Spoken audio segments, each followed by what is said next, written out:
पिछले लगभग 2 सप्ताह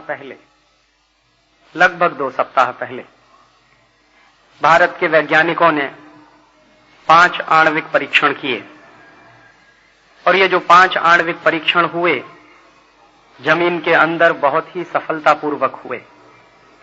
तो सबसे पहले तो मैं आप सबकी तरफ से उन सभी वैज्ञानिकों को बधाई देना चाहता हूं जिन्होंने ये 5 सफल आणविक परीक्षण करके भारत को अंतर्राष्ट्रीय परिदृश्य में एक अच्छे स्थान पर ले जाकर खड़ा किया है।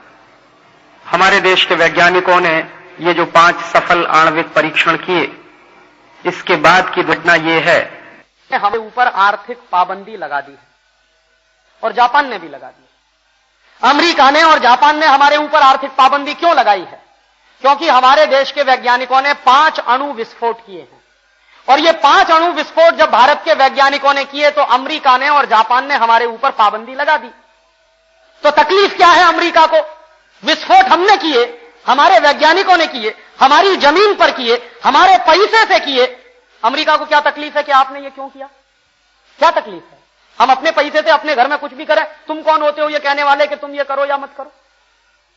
और तकलीफ इसलिए भी ज्यादा है मुझको कि जो अमेरिका की सरकार हमको कह रही है कि हमने ये 5 अणु विस्फोट क्यों किए, उस अमेरिकी सरकार ने खुद 1047 अणु विस्फोट किए। तो जब अमेरिका ने खुद अब तक 1945 के साल से लेकर 1000 से ज्यादा अणु विस्फोट कर लिए हैं, वो अमेरिका को यह कहने का अधिकार किसने दिया है कि भारत सरकार ने ये क्यों किए 5 अणु विस्फोट? और आपको मैं जानकारी दे दूं कि भारत के वैज्ञानिकों ने अब तक कुल 6 अणु विस्फोट किए हैं। एक 74 में किया था, 5 अभी किए हैं और ये 6 के 6 अणु विस्फोट हमने जमीन के अंदर किए। हमारे वैज्ञानिक चाहते तो वो जमीन के ऊपर भी कर सकते थे, लेकिन नहीं किया, क्योंकि जमीन के ऊपर अणु विस्फोट करने का नुकसान बहुत होता है। लोग मरते हैं उसमें, रेडिएशन फैलता है और सालों साल तक उसका नुकसान होता रहता है। तो इसलिए हमारे वैज्ञानिकों ने इस बात की बुद्धिमत्ता दिखाई, चतुराई दिखाई कि वो जमीन के अंदर किए हैं 5 के 5 अणु विस्फोट। 6वां अणु विस्फोट जो 74 में किया था वो भी जमीन के अंदर किया था, ताकि किसी का कोई नुकसान ना हो, और नुकसान हुआ भी नहीं है। क्या नुकसान हुआ है? 5 अणु विस्फोट करने का इतना नुकसान हुआ है कि पोखरन गांव के 2 लोगों की दीवार थोड़ी सी चटक गई है, बस। तो मुझे बहुत खुशी हुई, उस दिन टेलीविजन पे मैं समाचार देख रहा था किसी भाई के घर में खाना खाते समय, तो वो दोनों के दोनों किसान जिनके घर की दीवार चटक गई है, उन्होंने क्या कहा जानते हैं? कि ये घर की दीवार अगर गिरेगी तो दोबारा बन जाएगी। मेरे राष्ट्र का सम्मान तो ऊंचा हुआ। इसका मतलब क्या है? हमारे देश के 2 किसानों को इतनी बुद्धिमानी है कि वो ये कह रहे हैं कि घर की दीवार गिरेगी तो दोबारा बन जाएगी, लेकिन राष्ट्र का सम्मान तो ऊंचा हुआ है। इतनी बुद्धिमानी हमारे देश के कुछ बड़े बड़े बेवकूफ नेताओं को नहीं है, जो कह रहे हैं कि गलत समय पर परीक्षण किया। आप देखिए कि जो साधारण किसान इतना बुद्धिशाली है, वैसे हमारे देश के नेताओं में बुद्धि नहीं है। और दुर्भाग्य से ऐसे नेताओं को आप बार बार मंत्री बनाते रहते हैं, मुख्यमंत्री बनाते रहते हैं, सब करते रहते हैं, जो इतने भी बुद्धिशाली नहीं। और वो कह क्या रहे हैं कि अमेरिका ने हमारे ऊपर आर्थिक पाबंदी लगाई, जापान ने हमारे ऊपर आर्थिक पाबंदी लगाई, उसका बहुत नुकसान हो जाएगा। अभी मुझे बहुत तकलीफ हुई एक दिन अखबार में यह पढ़कर कि आंध्र प्रदेश के मुख्यमंत्री चंद्रबाबू नायडू ने कह दिया कि अमेरिका द्वारा जो पाबंदी लगा दी गई है, जापान द्वारा जो पाबंदी लगा दी गई है, उसका बड़ा भारी नुकसान हो जाएगा हमारे देश को। तो मैं आपको जानकारी देना चाहता हूं कि क्या नुकसान हो जाएगा हमारे देश को। अमेरिका में एक कानून है सन 1994 का बनाया हुआ। वो कानून क्या है? 1994 में अमेरिका की संसद ने कानून बनाया था कि जो भी देश अणु बम का परीक्षण करेगा उसको अमेरिका से मिलने वाली आर्थिक सहायता बंद कर दी जाएगी। तो हमारे देश ने अणु परीक्षण किया तो अमेरिका की सरकार से मिलने वाली आर्थिक सहायता हमारे देश को बंद हो जाएगी। तो कितनी आर्थिक सहायता देता है अमेरिका हमको? हमारे देश के नेता जो गांव गांव चिल्ला रहे हैं कि बड़ा भारी नुकसान हो जाएगा, इन सबके लिए मैं ये सवाल कह रहा हूं और आपके दिमाग में भी ये बिठाने की कोशिश कर रहा हूं कि कितना आर्थिक नुकसान होगा हमारा। हमारे देश के जो 40 लाख केंद्र सरकार के कर्मचारी हैं, अगर उन सबकी एक एक दिन की तनख्वाह इकट्ठी कर ली जाए तो वो उतना ही पैसा है जितना अमेरिका हमको एक साल में आर्थिक मदद देता। तो क्या हमारे देश के 40 लाख कर्मचारियों में इतनी भी राष्ट्रभक्ति नहीं है कि वो अपने एक एक दिन की तनख्वाह दान करते हैं राष्ट्र के कोष के लिए? तो आपको जवाब मिलेगा कि है। State bank of Bikaner and Jaipur के कर्मचारियों ने पहले ही बार में यह फैसला कर लिया कि वो अपने एक एक दिन की तनख्वाह राष्ट्र के कोष में दान करेंगे।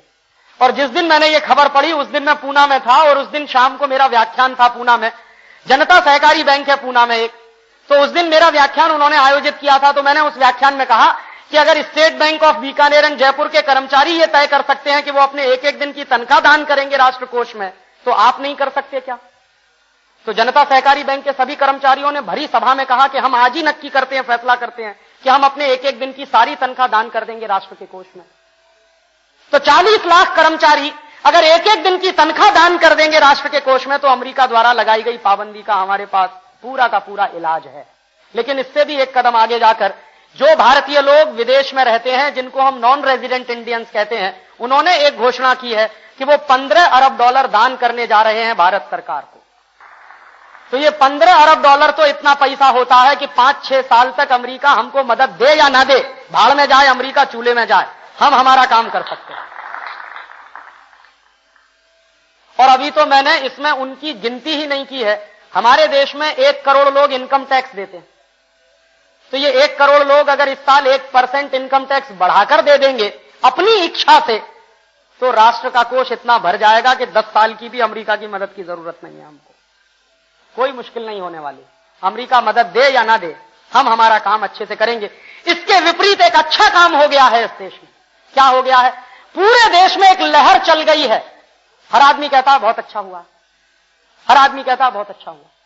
और ये जो लहर चल गई है, मैं देख रहा हूं कि लोगों के चेहरे पर चमक आ गई है ये कहते हुए कि बहुत अच्छा हुआ, माने उनका स्वाभिमान जागृत हुआ है। और आप समझ लीजिए, साधारण आदमी का जब इतना स्वाभिमान जागृत हुआ है, तो हमारे देश के सैनिकों का स्वाभिमान कितना बड़ा होगा जो सेनाओं पर देश की सीमा की रक्षा कर रहे हैं। तो ये इतना बड़ा काम हो गया, ये कोई छोटा काम नहीं, ये बहुत बड़ा काम है। और एक ऐसी राष्ट्रभक्ति की लहर पूरे देश में चल रही है कि हर आदमी मुझसे पूछता है कि राजीव भाई बताओ मैं क्या करूं इस देश के लिए। वो कभी पहले नहीं पूछता था मुझसे कि मैं क्या करूं इस देश में। जब अमेरिका ने आर्थिक पाबंदी लगाई है, जापान ने आर्थिक पाबंदी लगाई है, तो हर आदमी कहता बोलो मैं क्या करूं इस देश में। तो हर आदमी को अपने राष्ट्र के लिए कुछ ना कुछ करने का मौका मिल गया है। बहुत बार ऐसा समय नहीं आता, जब युद्ध होता है किसी देश के ऊपर, जब आक्रमण होता है बाहर से, तब ऐसा समय आता है, और वो आज हमारे देश के सामने है। और मुझे खुशी इस बात की है कि सब लोग जाति, धर्म, भेद, संप्रदाय भूलकर अभी राष्ट्र की बात कर रहे हैं। अभी मुझे एक मुसलमान भाई मिला पूना में। मेरा व्याख्यान सुनने के बाद उसने नक्की किया, वो कहने लगा राजीव भाई मैंने फैसला किया है कि अमेरिका की सिटी बैंक में मेरा पैसा जमा है वो सब मैं निकाल लूंगा और मुझे सिटी बैंक नहीं चाहिए। पूना में एक लहर चली है, 10-12 व्याख्यान इस बीच मेरे हुए, तो पूना में लहर यह चली है कि बहुत सारे लोगों ने अपने सिटी बैंक के कार्ड सरेंडर कर दिए। जब वो लोग मुझसे पूछते थे कि राजीव भाई हम क्या करें, तो मैंने उनको बताया कि अमेरिकी कंपनियों का बहिष्कार करिए, अमेरिकी बैंकों का बहिष्कार करिए। तो अमेरिका की सबसे बड़ी बैंक है सिटी बैंक, जिसका धंधा हमारे देश में चल रहा है और उसका सिटी कार्ड हमारे देश में सब इस्तेमाल कर रहे हैं, वो सिटी बैंक का कार्ड सरेंडर करिए। तो मैं आपको बताऊं कि पूना में अब तक 30 लोगों ने अपने कार्ड मेरे सामने फाड़े हैं आंखों के कि हम ये नहीं करेंगे।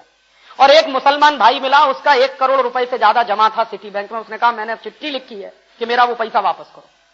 तो सिटी बैंक के अधिकारियों ने उसको धमकी दी कि तुम्हारा जो पैसा तुम वापस करोगे इस पे हम तुमको ब्याज नहीं देंगे। उसने कहा ब्याज जाए भाड़ में चूल्हे में, मेरा पूरा पैसा वापस करो, मुझे सिटी बैंक नहीं चाहिए। तो क्या हिंदू क्या मुसलमान सब एक साथ पूरे देश के लिए खड़े हो गए हैं। ऐसा समय कभी कभी किसी देश के इतिहास में आता है और मैं मानता हूं कि यह बहुत ऐतिहासिक समय है। सारे देश को एक साथ राष्ट्र के लिए खड़ा करने का एक सूत्र मिल गया है और मैं मानता हूं कि यह बहुत अच्छी बात हुई है, यह बहुत प्रसन्नता की बात हुई। सारे वैज्ञानिक इस बात के लिए बधाई के पात्र हैं कि उन्होंने 5 इतने सफल आणविक परीक्षण किए कि अमेरिका को कानो कान खबर भी नहीं हुई कि क्या हो गया हमारे। अमेरिका के 2-2 सैटेलाइट हैं हमारे देश में जासूसी करने के लिए और उनके हजारों CIA के एजेंट चप्पे चप्पे पर बिछे हुए हैं। लेकिन हमारे वैज्ञानिकों की चतुराई देखिए कि अमेरिका को पता भी नहीं चला और 5 के 5 परीक्षण हो गए। अमेरिका को पता क्या चला, उनके सैटेलाइट ने यहां से खबर भेजी थी वॉशिंगटन कि पोखरण में धरती कंप हो गया है। तो अमेरिकी वैज्ञानिकों ने जब वो खबर पढ़ी सैटेलाइट की कि पोखरण में धरती कंप हो गया है, तो अमेरिकी वैज्ञानिक चादर तान के सो गए कि चलो धरती कंप तो होते ही रहते हैं। उनको पता तब चला जब भारत के प्रधानमंत्री ने घोषणा की कि धरती कंप नहीं, हमने एटॉमिक रिएक्शन परीक्षण किया है, धरती कंप नहीं हुआ। तब बिल क्लिंटन के पेट में दर्द पैदा हुआ कि ये हो क्या गया। और पहली बार अमेरिका के किसी राष्ट्रपति ने अपनी CIA की एजेंसी को सरेआम डांट दिलाई है, लताड़ा है कि आपके ऊपर हम अरबों डॉलर खर्च करते हैं और आप इतनी सी जानकारी नहीं दे पाए कि भारत सरकार क्या करने जा रही है, भारत के वैज्ञानिक क्या करने जा रहे हैं। तो अमेरिका के पेट में सबसे बड़ा दर्द यह है कि बिना अमेरिका की जानकारी के भारत के वैज्ञानिकों ने यह कैसे कर लिया। माने यह है कि अगर हम उनको बता के करते तो शायद उनके पेट में दर्द नहीं होता। एक दूसरी तकलीफ और है अमेरिका को। दूसरी तकलीफ क्या है कि हमने ये जो पांचों के पांचों परीक्षण किए, उनमें से 3 परीक्षण हाइड्रोजन बम बनाने वाले हैं और 2 परीक्षण एटम बम बनाने वाले हैं। और आप जानते हैं कि हाइड्रोजन बम एटम बम से हजारों गुना ज्यादा ताकतवर होता है। तो अमेरिका को अब इस बात की चिंता हो गई है कि भारत के वैज्ञानिक हाइड्रोजन बम भी बना सकते हैं, एटॉमिक बम भी बना सकते हैं, और अगर भारत के वैज्ञानिक ये खुद बना लेंगे तो कभी अमेरिका से खरीदने नहीं आएंगे, और अगर अमेरिका से हम खरीदने नहीं आएंगे तो उनकी दुकान बंद हो जाएगी, उनकी चौधराहट भी खत्म हो जाएगी। ये उनकी सबसे बड़ी तकलीफ है। दूसरी तकलीफ क्या है अमेरिका को?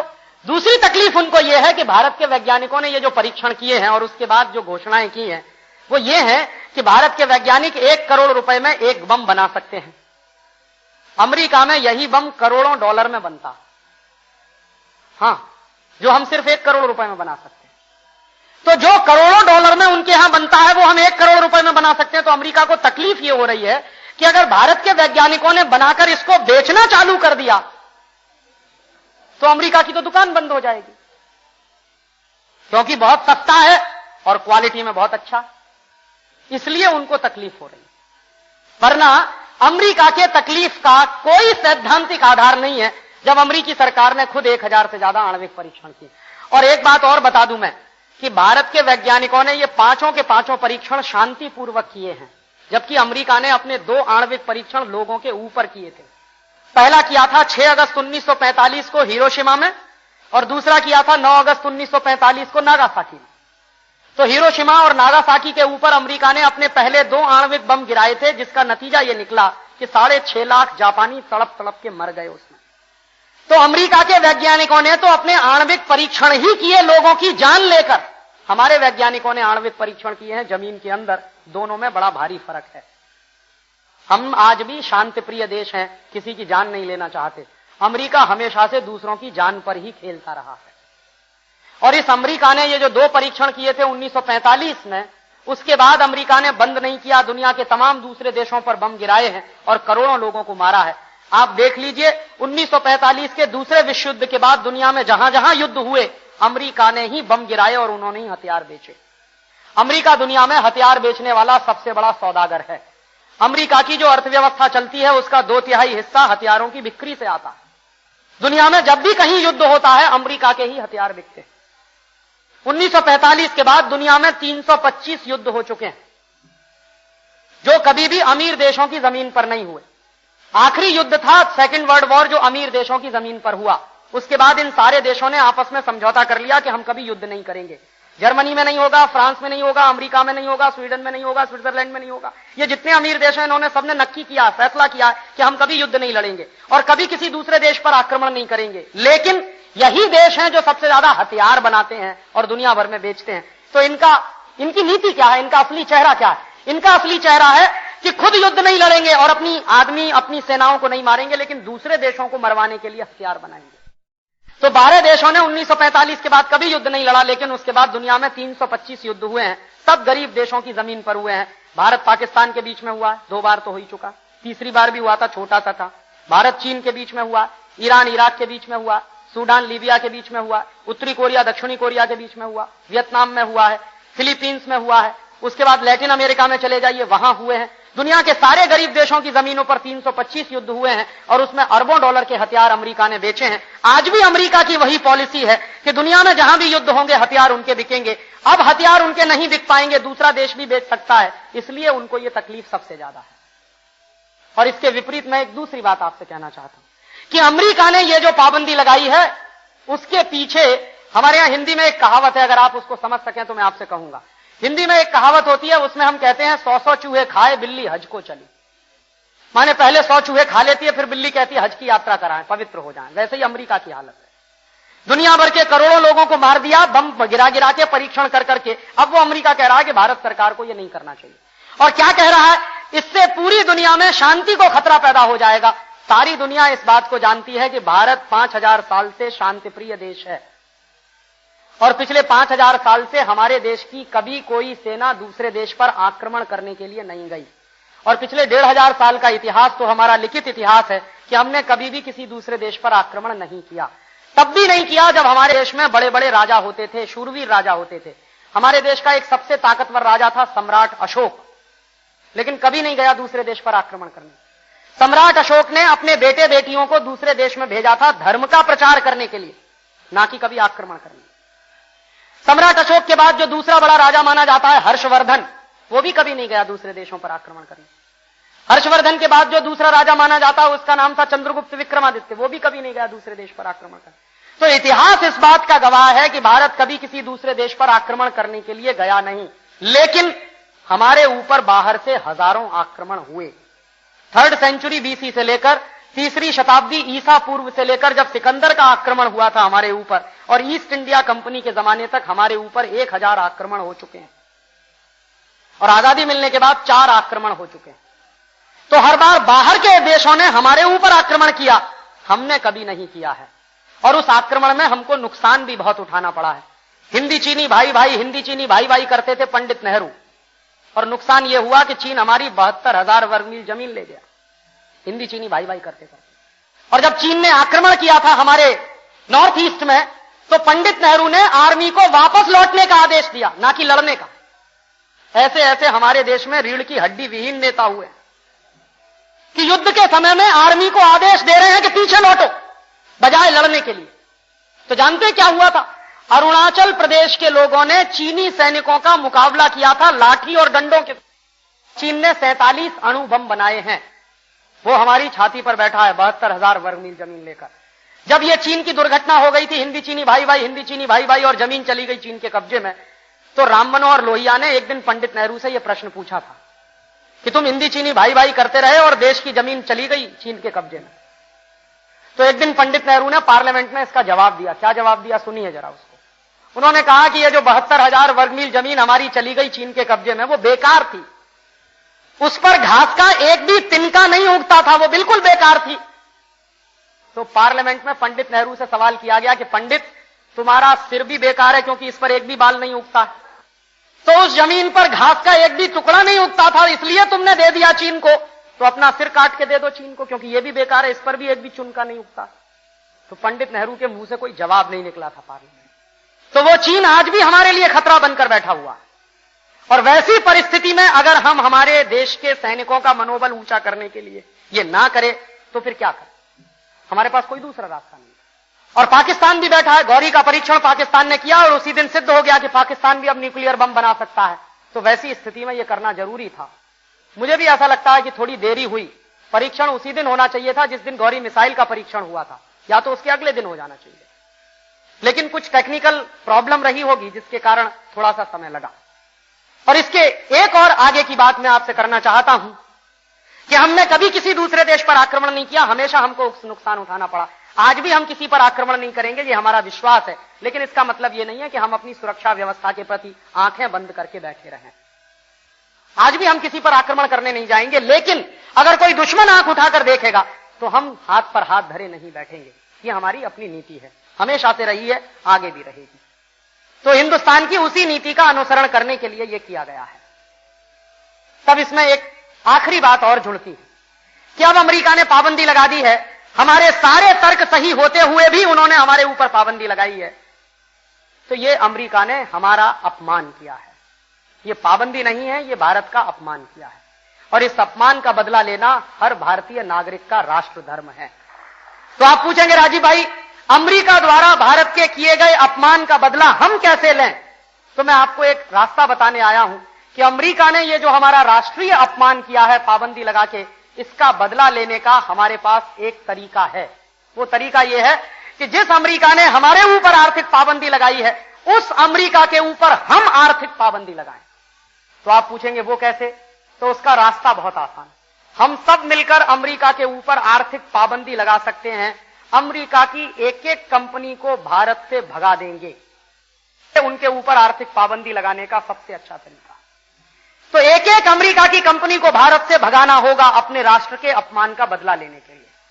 तो आप पूछेंगे वो कैसे होगा? उसका तरीका और आसान है। आप सब आज जब यहां से उठकर जाएंगे तो एक संकल्प लेकर जाएंगे। मैं मेरे व्याख्यान के अंत में 1 मिनट का एक संकल्प कराऊंगा आप सबको। बिना संकल्प लिए आज कोई नहीं जाएगा कि हम अपने जीवन में किसी भी अमेरिकी कंपनी का सामान इस्तेमाल नहीं करेंगे, किसी भी स्थिति। तो सबसे पहले क्या करना होगा? सबसे पहले पेप्सी कोला का बहिष्कार करिए। यह अमेरिका की ऐसी कंपनी है जिसको मैं सबसे बदमाश कंपनी मानता हूं, सबसे बेईमान। तो पेप्सी कोला का बहिष्कार करिए, यह अमेरिकी कंपनी है, और कोका कोला का भी बहिष्कार करिए क्योंकि यह भी अमेरिकी कंपनी। तो आप पेप्सी पिएंगे नहीं, कोका कोला पिएंगे नहीं, तो फिर आप पूछेंगे क्या थम्स अप पी ले, लिम्का पी ले? वो भी नहीं पीना, क्योंकि थम्स अप, लिम्का, सिट्रा सब अमेरिकी हो गया। पहले हमारे देश का था, पार्ले का था। अब वो पार्ले कंपनी कोका कोला में घुस गई, कोका कोला ने उसको खरीद लिया। तो अब अगर आप थम्स अप पीते हैं, लिम्का पीते हैं, सिट्रा पीते हैं, तो भी आपका पैसा अमेरिका ही जाता है। इसलिए हम पेप्सी नहीं पिएंगे, कोका कोला पिएंगे नहीं, थम्स अप पिएंगे नहीं, लिम्का पिएंगे नहीं, सिट्रा पिएंगे नहीं, कुछ भी नहीं पिएंगे। अमेरिका और यूरोप के देशों में लोग बहुत पीते हैं soft drink, Coca Cola, Thums Up, Pepsi cola बहुत पीते हैं वहां के लोग, और इसलिए वहां किडनी सबसे ज्यादा खराब होती है, बर्बाद होती है। और वहां अमेरिका में जब लोगों की किडनी खराब हो जाती है तो कोई किसी को अपनी किडनी दान नहीं करता, क्योंकि अमेरिका का समाज नितांत स्वार्थी समाज है। उनके लिए डॉलर भगवान है, बाकी कोई चीज नहीं। बाप बेटे को दान नहीं करता, बेटा बाप को दान नहीं करता। मरते हैं फिर लोग वहां किडनी बर्बाद करके। फिर क्या होता है? वहां के अखबारों में बड़े बड़े जाहिरात छपते हैं, और उन जाहिरातों में कहा जाता है कि कोई किडनी दान करे उसको 5 लाख देंगे, इतना देंगे, इतना देंगे। तो फिर हमारे यहां कुछ ऐसे नालायक डॉक्टर पैदा हो गए हैं जो यहां के लोगों का पेट चीरकर उनकी किडनी निकाल लेते हैं और अमेरिका में ले जाकर बेच देते हैं। मेरे उत्तर प्रदेश के गाजियाबाद शहर में अभी 3 ऐसे क्लिनिक बंद किए हैं सरकार ने, जिन क्लिनिक्स में डॉक्टर गरीब मरीजों का पेट चीरकर उनकी किडनी निकालते थे और अमेरिका ले जाकर बेचते थे।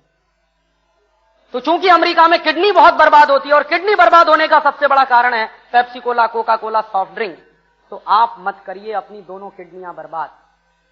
और भगवान की दी गई अगर 2 किडनियां आपकी बर्बाद हो गई तो आपको उतनी ही तकलीफ होगी जितनी तकलीफ हमारे पूर्व प्रधानमंत्री श्री विश्वनाथ प्रताप सिंह को हो रही है इस समय। उनकी दोनों किडनियां फेल हो गई और आजकल लंदन में है। 24 घंटा जिंदा रहने के लिए उनको 8 घंटे डायलिसिस पे रहना पड़ता, और 8 घंटे कोई आदमी अगर डायलिसिस पे पड़ा हुआ है, आप उसको अगर देख लेंगे तो आपका दिल कांप जाएगा, कितनी तकलीफ होती है। इसलिए मत पीजिए Pepsi, Coca Cola, Thums Up. और इसलिए भी मत पीजिए कि हमारे देश के 2 लाख गांवों में पीने का पानी नहीं है। आजादी के 50 साल हो गए। आजादी के 50 साल के बाद इस देश के 2 लाख गांवों में पीने का पानी नहीं है। करोड़ों लोग पीने के पानी से प्यासे हैं। यवतमाल में मैं अभी गया था व्याख्यान देने, जिस दिन मेरा व्याख्यान था उसी दिन यवतमाल का एक नौजवान 25 साल की उम्र का पानी न मिलने के कारण प्यासा मर गया तड़प तड़प कर। तो अखबार में जब खबर छपी तो मैंने अखबार के संवाददाता से पूछा था कि यह खबर तो आपको पता चल गई इसलिए छप गई, ऐसे तो हमारे देश के दूर के गांव में, आदिवासी गांव में कितने लोग मरते होंगे पता ही नहीं चलता हमको। तो हमारे देश के करोड़ों लोगों को पीने का पानी नहीं है, 2 लाख गांवों में पीने का पानी नहीं है। वैसी स्थिति में अगर आप पेप्सी पी रहे हैं, कोका कोला पी रहे हैं, तो आप राष्ट्रीय अपराध कर रहे हैं। इसलिए आप मत पीजिए। तो पहला निवेदन है कि आप अपने जीवन में Pepsi, Coca, Thums Up, Limca पिएंगे नहीं, और अपने किसी मेहमान को पिलाएंगे नहीं कभी। और एक तीसरा एक कदम और आगे की बात करना चाहता हूं आपसे कि ऐसे सभी सामाजिक कार्यक्रमों में आप जाएंगे नहीं जहां पेप्सी कोला बटेगा या कोका कोला बटेगा। अगर किसी की शादी हो रही है, किसी का ब्याह हो रहा है, किसी की बारात जा रही है, और उसमें अगर पेप्सी और कोका कोला कोई बांट रहा है, तो पूरी विनम्रता से लेकिन दृढ़ता के साथ उनसे कहिए कि माफ करिए, आज हम इस देश में अमेरिका के खिलाफ अभियान चला रहे हैं, इसलिए आपके शादी ब्याह में आने का हमारा कोई मन नहीं है, क्योंकि आप पेप्सी कोला बांट रहे हैं, कोका कोला बांट रहे हैं। तो हो सकता है उनको भी थोड़ी सद्बुद्धि आए और वो पेप्सी की जगह नारियल का पानी बंटवाएं, या गन्ने का रस बंटवाएं, या दही की लस्सी बंटवाएं, या दही की छाछ बंटवाएं। तो हम नहीं पिएंगे, किसी को पिलाएंगे नहीं, और ऐसे कार्यक्रमों में जाएंगे नहीं जहां पेप्सी और कोका कोला बटेगा। और इससे आगे की एक बात और कि हमारे गांव में, हमारे मोहल्ले में जो भी भाई पेप्सी कोला बेच रहा है, कोका कोला बेच रहा है, उससे भी हम अपील करेंगे कि तुम भी ये धंधा बंद करो। नहीं तो पेप्सी बेचने वाले, कोका कोला बेचने वाले भाई के घर के पास जाइए और उसकी दीवार पर काले रंग से लिख दीजिए कि ये अमरीकी एजेंट है। व्यापार करिए, धंधा करिए, लेकिन ऐसा व्यापार और ऐसा धंधा मत करिए जिसका पैसा अमेरिका जाए और हमारे दुश्मन के साथ हमारी लड़ाई को कमजोर बनाए। तो मुझे लगता है कि शायद ऐसे व्यापारियों को भी थोड़ा सा जोश आएगा, हिम्मत आएगी, और वो पेप्सी कोला की एजेंसी छोड़ेंगे, कोका कोला की एजेंसी छोड़ेंगे। और ये हो रहा है। पूना में, दक्षिणी पूना का जो सबसे बड़ा पेप्सी कोला का डिस्ट्रीब्यूटर था, उसने मेरे व्याख्यान में जाहिर में घोषणा की थी आकर मंच पर कि आज के बाद मैं पेप्सी कोला की एजेंसी छोड़ दूंगा, और उसने धंधा बंद कर दिया। पूना में एक व्यापारी भाई है जो प्रतिदिन 4 लाख रुपए का परदेशी माल बेचता था अपनी दुकान पर। उसने घोषणा की कि मैं दुकान बंद कर दूंगा लेकिन ये परदेशी माल नहीं बेचूंगा। तो ऐसे देश में अभी भी व्यापारी जिंदा हैं जिनमें राष्ट्रभक्ति है, देशभक्ति है। उन व्यापारियों की राष्ट्रभक्ति और देशभक्ति को थोड़ा सा जागृत करिए, वो भी इस धंधे से बाहर आएंगे।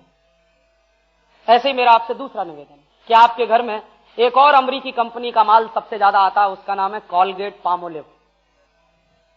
इसका टूथपेस्ट आपके घर में आता है, इसका साबुन आपके घर में आता है, इसकी शेविंग क्रीम आपके घर में आता है। तो ये सब मत खरीदिए। तो कॉलगेट नहीं खरीदेंगे आप, तो आप पूछेंगे राजीव भाई क्या क्लोजअप खरीद लें? क्लोजअप भी मत खरीदिए, वो भी परदेशी कंपनी है। तो कॉलगेट नहीं, क्लोजअप नहीं, सिवाका नहीं, फॉरहंस नहीं, पेप्सोडेंट नहीं, ये सब परदेशी कंपनियों। कॉलगेट, क्लोजअप, सिवाका, फॉरहंस, पेप्सोडेंट कैसे बनते हैं उसका एक नमूना मैं आपको देना चाहता हूं। अभी मैं कुछ दिन पहले दमन गया था। दमन में एक भाई पेप्सोडेंट बनाता है और उस कंपनी को बेचता है, सब कॉन्ट्रैक्टर है। पहले वो कॉलगेट बनाता था और बेचता था उस कंपनी को। तो वो भाई मेरे व्याख्यान में आया और मेरे बाजू में आके बैठ गया कुर्सी पे। मुझे मालूम नहीं था कि ये करता क्या। तो एक आदमी ने आके कान में मेरे कहा, राजीव भाई आपके बगल में जो बैठा है ये वही आदमी है जो पेप्सोडेंट कंपनी को माल बना के देता।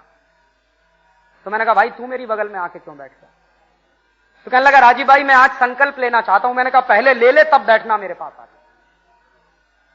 तो उसने संकल्प लिया और मैंने उसको एक ही बात कही कि तू अगर पेप्सोडेंट कंपनी को माल बना के दे सकता है तो तू खुद अपने नाम से क्यों नहीं बेचता? तो उसने कहा आज तक मैंने कभी सोचा ही नहीं। तो मैंने कहा आप सोचने के लिए रास्ता खुल गया। फिर मैंने उससे एक और बात पूछी कि भाई जरा ये बता कि जो तू पेप्सोडेंट बनाता है उसको तू खुद करता है? तो कहता मैं कभी पेप्सोडेंट नहीं करता। मैंने कहा तेरे परिवार में कौन कौन करता है पेप्सोडेंट? कोई नहीं करता।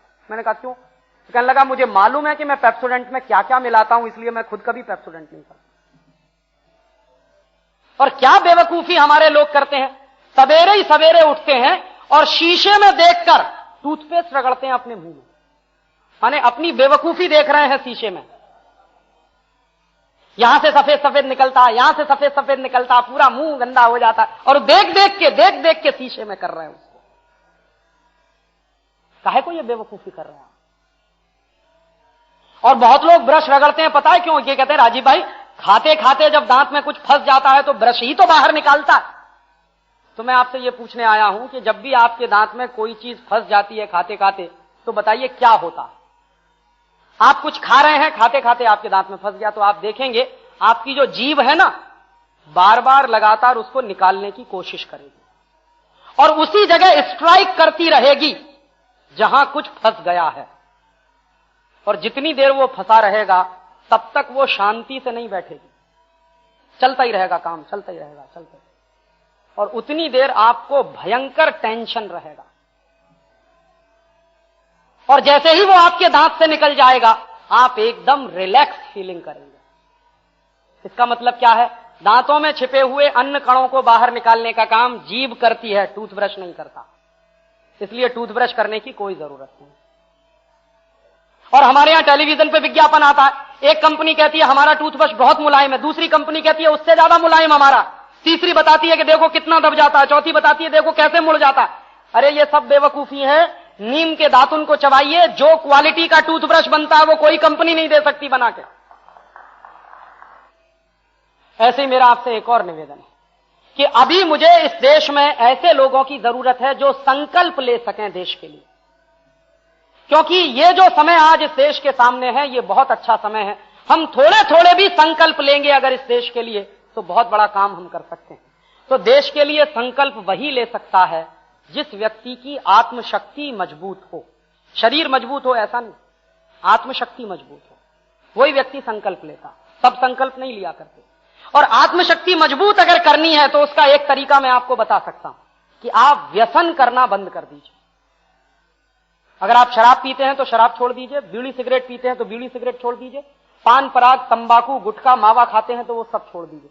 क्योंकि व्यसन करने से आदमी की आत्मा कमजोर होती है और आदमी संकल्पहीन हो जाता है।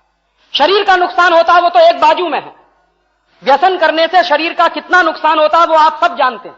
कैंसर हो जाता है, ट्यूबरकुलोसिस हो सकता है, 50 तरह की बीमारियां हो जाएंगी, लेकिन शरीर से ज्यादा आत्मा का नुकसान होता है और आदमी संकल्पहीन हो जाता है, कमजोर हो जाता है। तो मेरा आपसे निवेदन है कि व्यसन छोड़ दीजिए, क्योंकि आज इस देश को संकल्पवान लोगों की जरूरत है। देश के लिए व्यसन छोड़िए। तो क्या फायदा होगा अगर हमारे देश के नौजवान ये गुटखा खाना बंद कर दें, पान पराग खाना बंद कर दें, मावा खाना बंद कर दें, माणक चंद खाना बंद कर दें, तो जानते हैं क्या फायदा होगा? भारत सरकार ने एक बार कहा था कि पूरे देश में 5,000 करोड़ का गुटखा बिकता है एक साल में। तो 5,000 करोड़ का गुटखा हमारे कुछ लोग खा जाते हैं, इतने पैसे का तो जानवर भोजन भी नहीं करते। तो ये 5,000 करोड़ का अगर गुटखा खाना बंद कर दें हमारे नौजवान, एक साल अगर गुटखा ना बिके, 5,000 करोड़ की बचत हो, तो क्या हो सकता है जानते हैं? ये 5,000 करोड़ रुपया हम गुटखा नहीं खाएंगे, अगर देश के लिए बचा लें और इसी पैसे को हम एनएससी में डाल दें, नेशनल सेविंग सर्टिफिकेट में, तो ये 5 साल के अंदर 2 गुना हो जाएगा। तो 5,000 करोड़ रुपया 10,000 करोड़ हो जाएगा, 10 साल के अंदर ये 20,000 करोड़ हो जाएगा, 15 साल के अंदर ये 40,000 करोड़ हो जाएगा, 20 साल के अंदर ये 80,000 करोड़ हो जाएगा, 25 साल के अंदर ये 1,60,000 करोड़ हो जाएगा, और 30 साल के अंदर ये 3,20,000 करोड़ हो जाएगा, और 35 साल के अंदर ये 6,40,000 करोड़ हो जाएगा। जानते हैं ये कितना पैसा है? पूरे हिंदुस्तान का सारा विदेशी कर्ज चुका देंगे हम। तो क्या इतना नहीं हो सकता कि इस देश के नौजवान गुटखा नहीं खाएं, माणक चंद नहीं खाएं, पान पराग नहीं खाएं और हम सारा विदेशी कर्ज चुका दें? और एक साल हम नहीं खाएंगे तो 35 साल में विदेशी कर्ज चुक जाएगा। हम हमेशा के लिए खाना बंद कर दें तो शायद 1-2 साल में ही विदेशी कर्ज चुक जाएगा। इसलिए मेरा आपसे एक निवेदन और है कि व्यसन छोड़िए अपने जीवन में, और व्यसन छोड़ने के साथ साथ एक व्यसन और छोड़िए, शराब बंद करिए, गुटखा बंद करिए, बीड़ी तंबाकू सिगरेट सब बंद करिए। एक और व्यसन है जो रोज हम करते हैं, चाय और कॉफी का।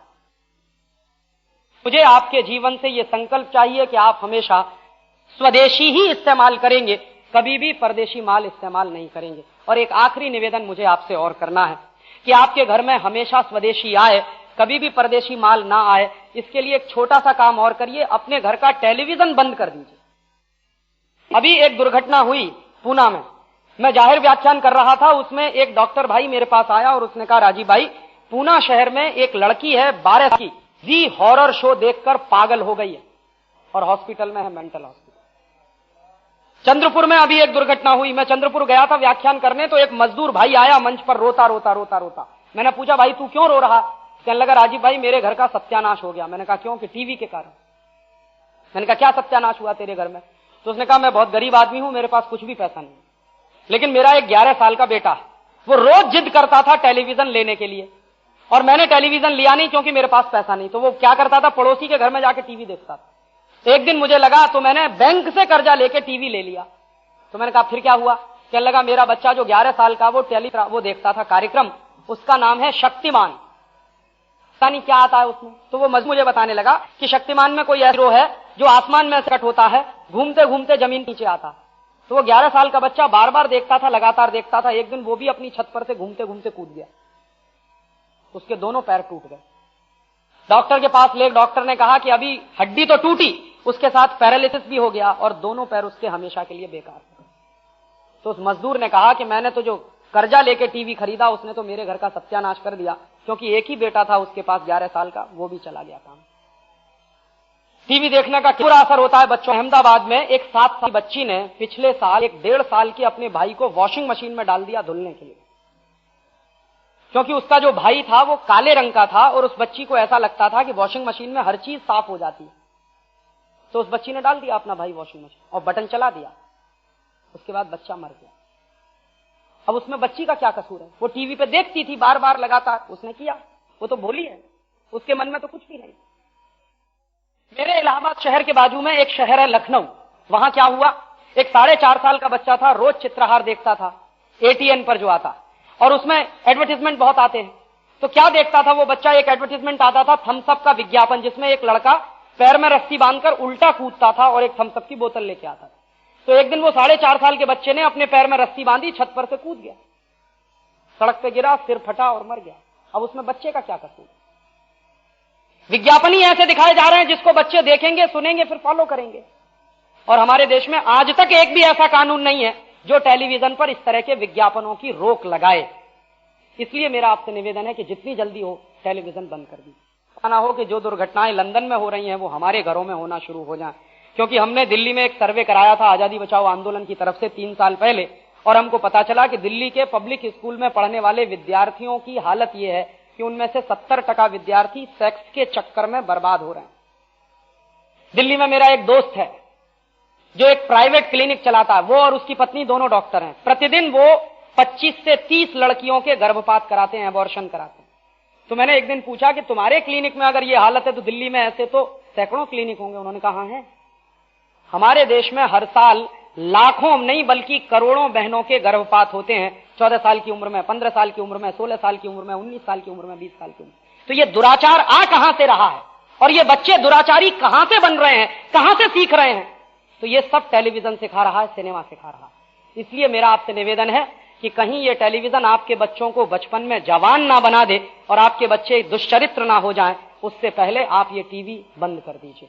और अगर आपके बच्चों का चरित्र खलास हो गया तो आपका मां बाप होना बेकार है। इससे चलते एक आखिरी बात और कह रहा हूं कि इस टेलीविजन के माध्यम से अमेरिकी कंपनियों का सबसे ज्यादा जाहिरात करने वाला इस समय अगर कोई व्यक्ति है तो उसका नाम है सचिन तेंदुलकर। सबसे ज्यादा पेप्सी कोला का जाहिरात करता, सबसे ज्यादा कोका कोला का जाहिरात करता। अभी एक अमेरिकी कंपनी है एडिडास, उसके साथ सचिन तेंदुलकर ने समझौता किया है। 1 करोड़ रुपया वो लेगा साल भर में और एडिडास का जूता बिकवाएगा। माने सारी अमेरिकी कंपनियों का भारत में धंधा बढ़ाने का काम सचिन तेंदुलकर कर रहा है और हम अमेरिकी कंपनियों के खिलाफ अभियान चला रहे हैं। तो मेरा आपसे एक निवेदन है कि इस गांव से हजारों की संख्या में सचिन तेंदुलकर को चिट्ठी भेजिए और उसको ये लिखिए कि हम पूरे देश में अमेरिकी कंपनियों के खिलाफ बहिष्कार का अभियान चला रहे हैं। अमेरिका ने राष्ट्र का अपमान किया है, हमारे देश पर पाबंदी लगाई है। हम तुमसे निवेदन करना चाहते हैं कि तुम इन अमेरिकी कंपनियों का जाहिरात करना बंद करो। हो सकता है उसको भी राष्ट्रभक्ति पैदा हो। और उस चिट्ठी में दूसरी बात और लिखिए कि तुमको कितना पैसा चाहिए, पैसे के लालच में ही करता है वो ये सब। पैसे की कमी नहीं है उसके पास। उसके घर में सिर्फ 3 लोग हैं, वो, उसकी पत्नी, उसकी बेटी, और करोड़ों रुपए की संपत्ति है। 10 पीढ़ियां बैठकर खा सकती हैं। फिर किस बात का लालच पैसे का? तो उससे कहिए कि तुमको पैसे का इतना लालच क्यों है? और देश से बड़ा कुछ भी नहीं होता है, राष्ट्र के सम्मान से बड़ी कोई भी चीज नहीं है। और उसको लिखो कि हम तुमसे विनम्रता से कह रहे हैं कि तुम ये धंधा छोड़ दो, परदेशी कंपनियों का जाहिरात करना, नहीं तो हम तुमको भी अमेरिका का एजेंट घोषित करेंगे इस देश। और तब तुमको इस समाज में रहना मुश्किल हो जाएगा। और भारतीय समाज ने तुम्हारा बहिष्कार किया तो दुनिया में कहीं भी तुमको इतनी इज्जत मिलने वाली नहीं है। यहां से भागकर अगर वो अमेरिका भी चला गया तो अमेरिका में उसको कोई नहीं पूछेगा 2 कौड़ी में, क्योंकि अमेरिका में क्रिकेट खेलने वालों का कोई सम्मान नहीं करता। सत्यानाश कर रहा है क्रिकेट का खेल कि हम बैठ जाते हैं टेलीविजन खोलकर जब कहीं मैच होता और परेशान होते हैं किस बात के लिए? 20 बॉल में 25 रन बनाने हैं। तो अब 20 बॉल में 25 रन बनाने हैं, वो मरे जाएं भाड़ में चूल्हे में, हमसे क्या लेना देना? हम काहे को अपना बीपी हाई कर रहे हैं, लो कर रहे हैं? मैच चल रहा है, 20 बॉल में 25 रन बनाने हैं, हम उछलते हैं टीवी के सामने। और उसी समय अगर कोई आउट हो गया तो इतना डिप्रेशन आता है जैसे घर का कोई आदमी मर गया। अपने मां बाप मर जाएं तो भी इतना दुख नहीं होता कि इंडिया की टीम हार गई। हारे जीते उससे क्या लेना देना? खेल है तो खेल में तो हार जीत होती रहती है। लेकिन अब क्रिकेट खेल नहीं है, एक बहुत बड़ा सट्टा है, एक बहुत बड़ा धंधा है। और अब क्रिकेट सट्टे के लिए खेला जाता है, धंधे के लिए खेला जाता है। राष्ट्र के सामने इतने गंभीर प्रश्न हैं और इतनी गंभीर चुनौतियां खड़ी हुई हैं और हम राष्ट्रीय प्रश्नों पर चिंतन नहीं कर